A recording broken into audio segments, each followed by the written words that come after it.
Welcome back. Today is March 3rd, 2026. There's a lot of news to process today. Take a breath. We're going to look at the signals together and find the what you need to know. The world feels heavy this morning because we are witnessing the start of a regional war that many have feared for years. The Israeli military has carried out direct strikes against what they call the leadership complex in Tehran, hitting the very heart of the Iranian government. This isn't just a skirmish anymore. In response, Iran launched missile strikes into central Israel, leaving at least a dozen people hurt. The scale of this is hard to wrap your head around.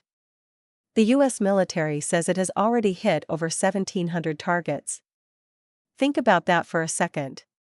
We are no longer talking about a localized conflict or a series of threats. We are in a high-intensity war that is redrawing the map of the Middle East in real time. For those of us watching from home, the human ripple is a deep sense of instability.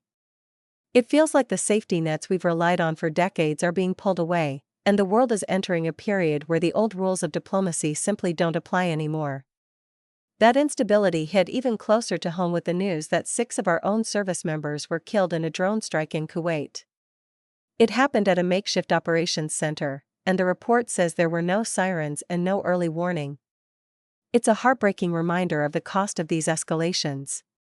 When we see the death toll climb like this, it changes the conversation at our dinner tables. It moves the war from something we see on a screen to something that affects our neighbors and our communities. This loss of life is likely going to push the government toward a much more aggressive strategy, potentially meaning more boots on the ground and a full mobilization of the country. It's a sobering thought, but one we have to face together.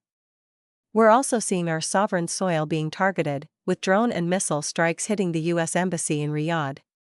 3 of our embassies in the region have had to close their doors, and flights are grounded across 6 different countries.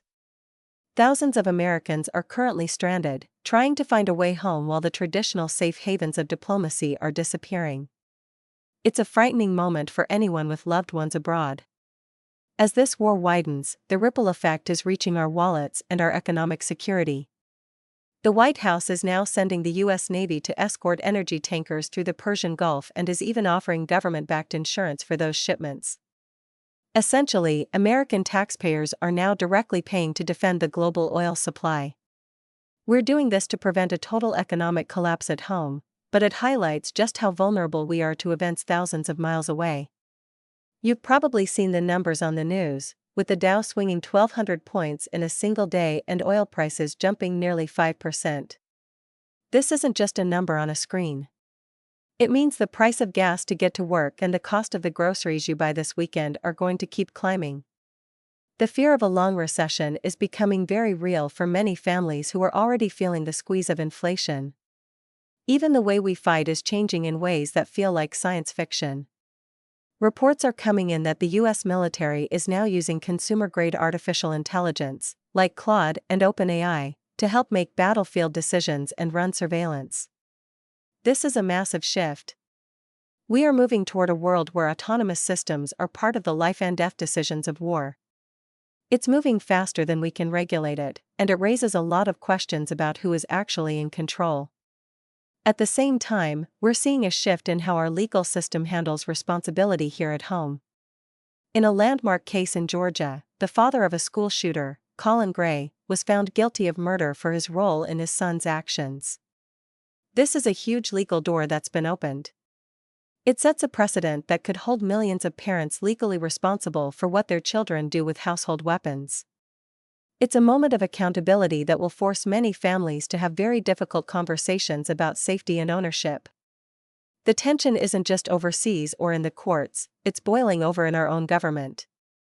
In the Senate, we're seeing a total breakdown of order.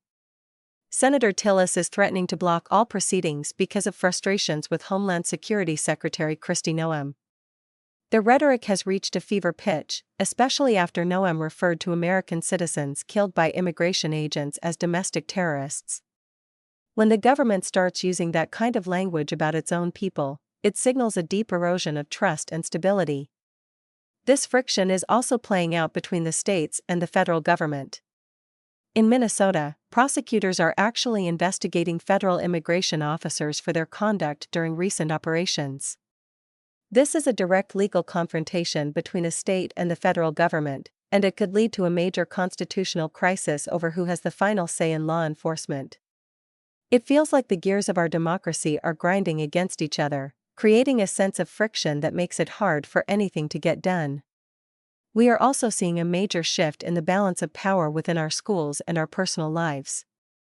The Supreme Court has stepped in to block a California policy that prevented schools from telling parents about their children's transgender status. This is a significant win for parental rights and signals a nationwide shift in how privacy and gender laws are handled in public education.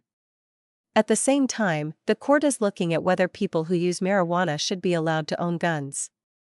If they rule in favor of gun ownership for marijuana users, it would be a massive expansion of the Second Amendment. These decisions are about the fundamental rights we have in our daily lives, from how we raise our children to what we are allowed to own. They represent a push and pull between individual liberty and state control that is defining this era of American life. Finally, we have to look at the shadows of the past that are still hanging over our leadership.